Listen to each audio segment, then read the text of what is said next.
mempersembahkan serial Sandiwara Radio Saur Sepuh dalam kisah Sepasang Walet Putih.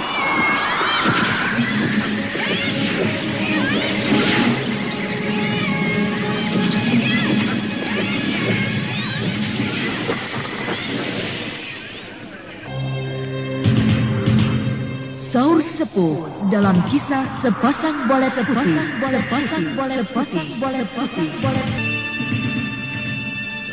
Naskah karya Niki Kosasi.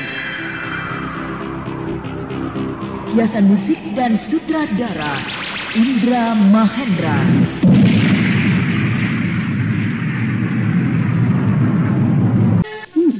Sudah sampai. Nona lihat, di bawah sana sebuah sungai. Ya, sungai yang besar dan lebar. Itulah Sungai Gede. Sungai Gede? Ya, daerah yang di seberang Sungai Gede itu sudah masuk ke wilayah Padepokan Bukit Kapas. Berarti kami harus menyeberangi Sungai Gede itu? Ya, benar. Baiklah, Bapak Danumaya. Kami mohon diri untuk melanjutkan perjalanan. Silahkan, Nak. Saya pamit, Pak. Selamat jalan, Nona cantik dan Ayu Garnis. Terima kasih.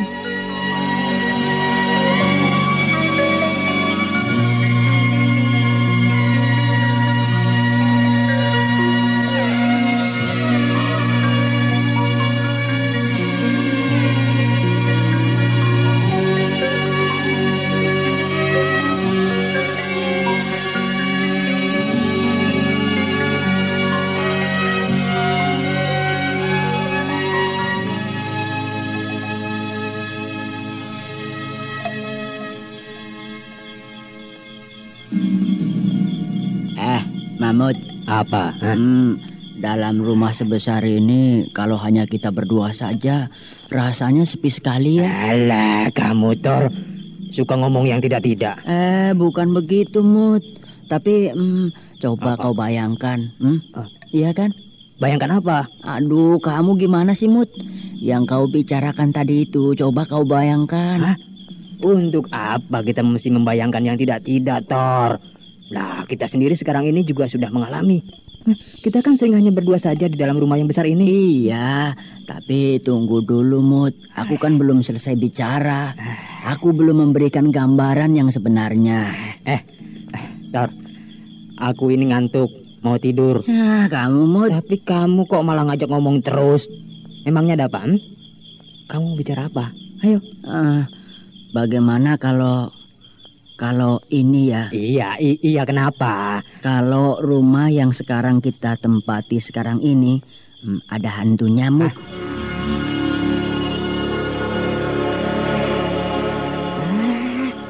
Kamu dasar penakut.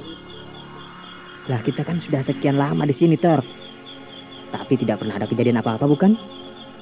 Tapi kenapa kamu sekarang tiba-tiba bicara soal itu? Memangnya kamu ada perasaan apa?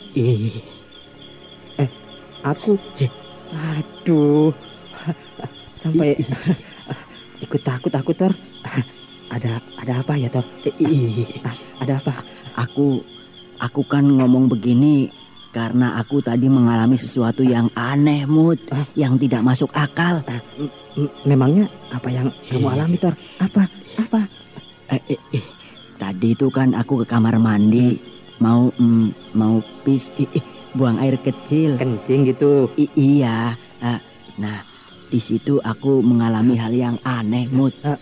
Kau memangnya melihat apa, Tor? Nah, justru disitulah aku merasa aneh. Sebab sepertinya ada suara yang memanggil-manggil, tapi tidak ada orangnya. Iya, sungguh. Kau tidak bohong kan, Tor? Amit-amit. Untuk apa sih aku mesti bohong? Aku kan selama ini tidak pernah bohong. Iya. Lalu suara itu laki-laki atau perempuan, Tor? Wah, kalau laki-laki mungkin aku tidak begitu takut. Tapi ini suara perempuan. Tor. Suaranya bagaimana, Tor? Dia serem pokoknya. Memanggil-manggil namaku. Hah? Iya, sungguh, Mut. Aku tidak bohong. Kalau aku bohong, wah, sudahlah, aku mau mati sekarang. Kau tidak main-main kan, Tor? Aduh, kau, Mut. Untuk apa aku main-main? Ini sungguhan, benar-benar terjadi. Kenapa aku diburu setan ya? Kamu, paling juga kamu kurang ajar sehingga sampai ada makhluk halus yang datang kemari. Tapi aku tidak berbuat apa-apa, Thor. Sungguh. Ingat-ingat dulu. Siapa tahu kau lupa. Perasaanku sih tidak lupa. Aku memang tidak kemana-mana. Aku kan seharian tadi di rumah saja, Thor. Kau sendiri kan tahu. Iya memang. Tapi aku juga kan tidak bisa tahu apa saja yang kamu lakukan hari-hari yang telah lewat. Enggak, Thor. Sungguh mati enggak. Ya enggak tahu. Pokoknya dia memanggil-manggil namamu. Coba saja kau ke sana ke kamar mandi sendiri. Nah, nanti kan kau bisa membuktikan sendiri. Baik. Aku takut. Ayo, kamu temani aku. Mau amat. Enggak kamu sendiri saja yang ke sana. Aku takut. Baik, awas ya kalau kamu bohong. Iya, aku mau tidur saja. Iya, aku mau ke kamar mandi sekalian mau kencing.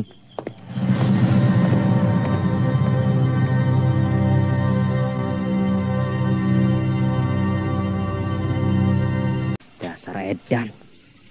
Orang gak ada apa-apa dia bilang ada inilah, itulah. Awas kau, Thor, nanti. Kalau aku datang ke kamar, akan kujitak kepalamu biar benjol. Bentar! Bentar! Mamut! Ayo, kau bangun dulu. Sini. Kau bilang ada setan, ada hantu. Mana? Mana? Dasar tukang bohong. Ayo sini. Bangun kau. Jangan molor terus. Mamut. Suara apa itu? Mamut. Wah, benar. Mamut. Setan itu ada. Wah, benar kata Thor. Bagaimana ini? Setan. Wah.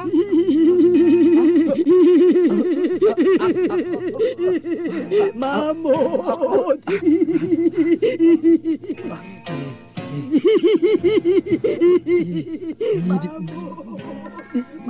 Dia jalan dari kamar yang sana. Setan apa ini? Kenapa rumah ini jadi begini? Ada setan ini. Sini kau Mamut. Jangan. Akan kucekik kau. Jangan.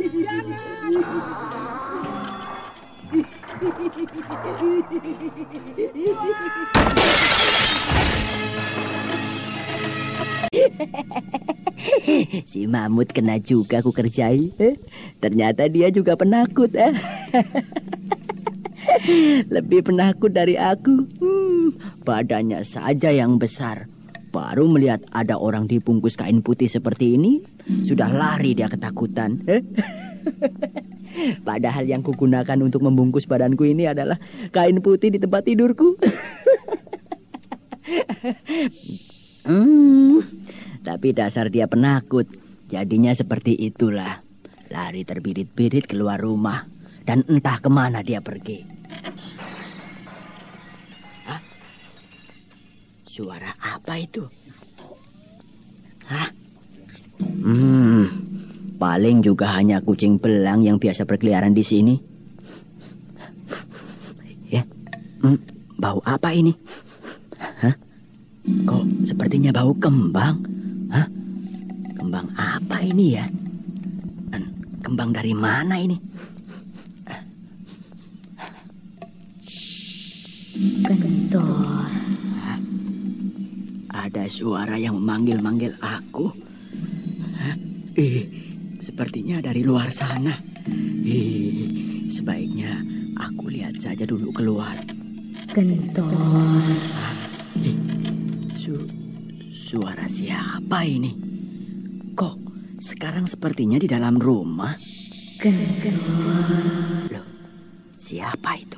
Perempuan berdiri di ambang pintu yang terbuka karena diterjang si Mamut tadi. Siapa kau?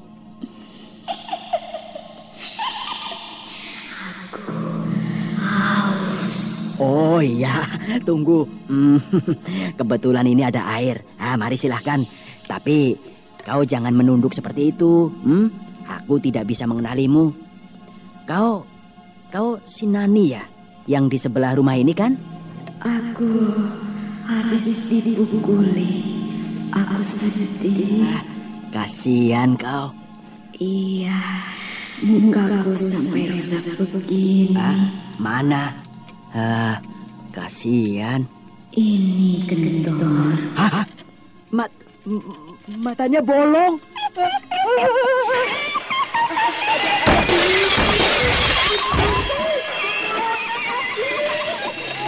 Tapi dangkal. Iya, banyak bebatuan. Malah enak Den Ayu, menyeberanginya tidak sukar. Iya, kita bisa melompat-lompat dari batu ke batu. Kalau batunya licin enak juga. Meleset, langsung terjun, basah kuyup. Ayo, kita seberangi sungai ini. Tapi hati-hati. Sebab kata Bapak Danumaya, mulai dari seberang sungai ini sudah masuk ke wilayah Padepokan Bukit Kapas. Iya. Nah, sekarang mulai.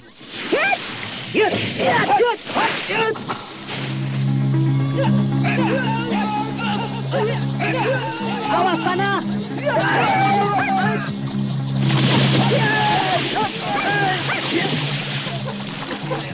Kurang ajar. Jalan ajar.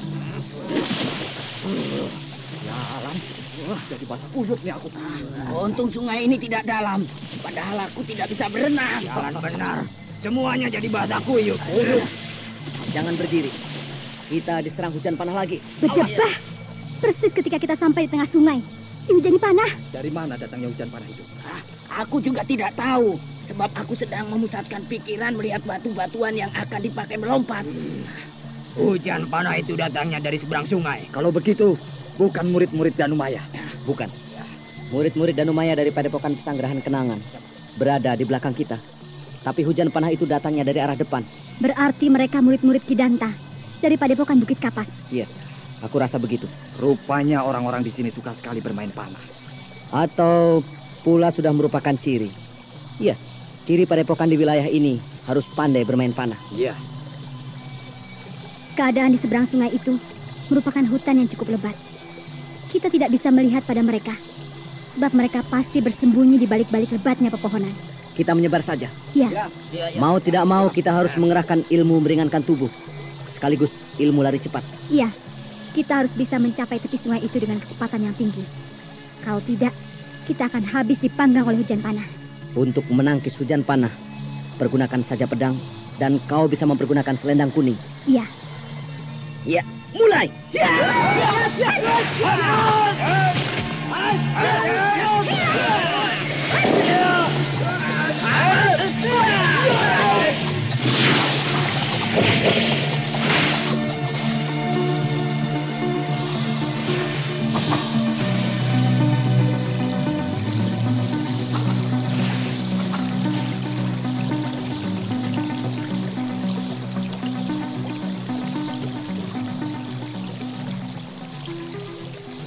Iya, kita sudah sampai di seberang sungai. Iya, hujan panah itu sudah berhenti. Mereka kehilangan sasaran. Iya, keadaan di tepi sungai ini menguntungkan kita. Ya, berupa dinding tanah yang curam. Seperti biasanya, kalau kita mendapat serangan hujan panah, kita harus berusaha untuk bisa berada di belakang mereka. Benar. Kalau begitu kita harus memutar. Benar. Dan rasanya tidak terlalu sukar. Sebab di sini bukan medan terbuka, tapi berupa hutan. Mau tidak mau kita harus menyusuri tepian sungai untuk bisa berada di belakang mereka. Ya, kita menyusurinya ke hulu. Ya, Ayo. mulai. Ya.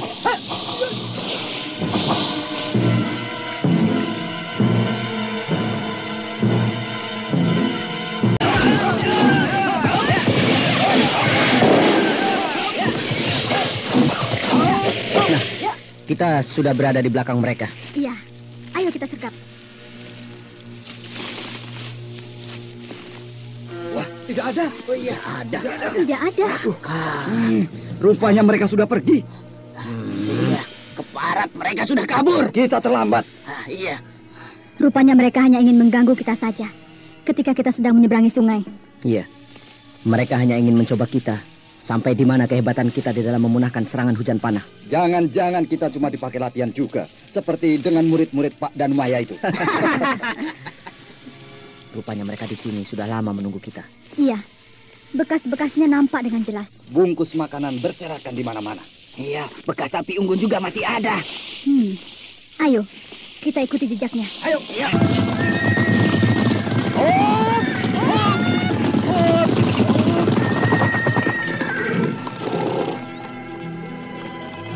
Sakila, kau lihat di bawah sana. Ada sebuah desa? Hanya itu? Maksudmu? Ada sesuatu yang dapat kau lihat di desa itu? Sebuah desa yang miskin. Iya, benar. Kemiskinan. Lalu? Kita ke sana mengunjungi desa itu. Apakah tidak akan mengganggu perjalanan kita?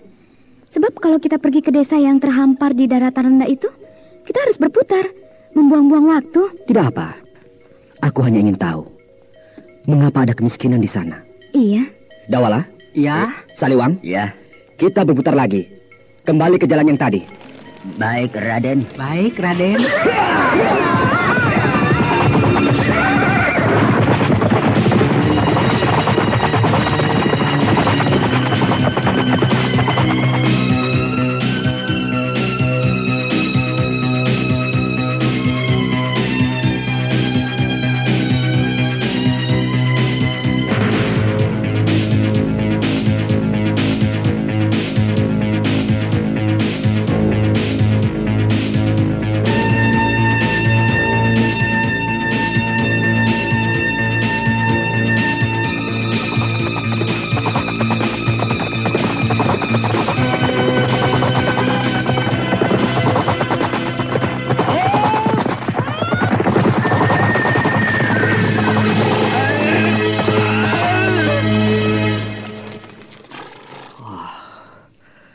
Sebuah desa yang benar-benar miskin.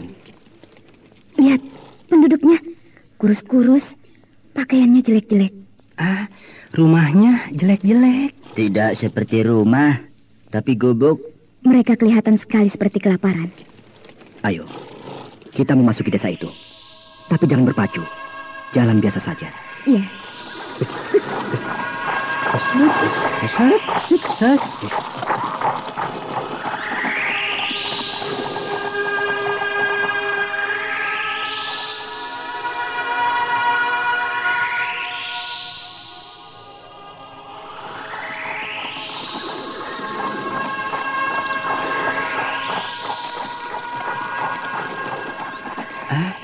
Kita jadi perhatian. Iya.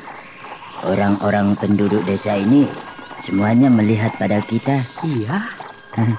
Aduh. Pandangan mata mereka kosong. Seolah-olah tidak ada gairah hidup. Oh, keadaan desa ini sangat menyedihkan. Kumuh sekali.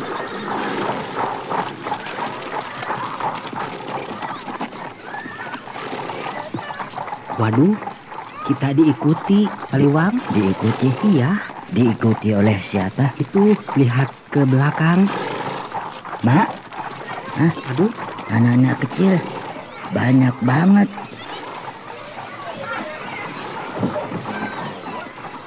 Kasihan anak-anak kecil yang mengikuti kita di belakang. Tubuhnya kurus-kurus, tidak pakai baju, dekil dan kumal. Ayo, kita berhenti dan turun dari kuda.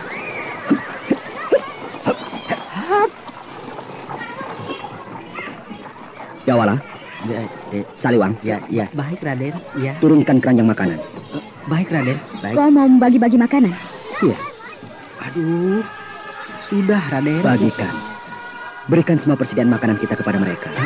Baik Raden.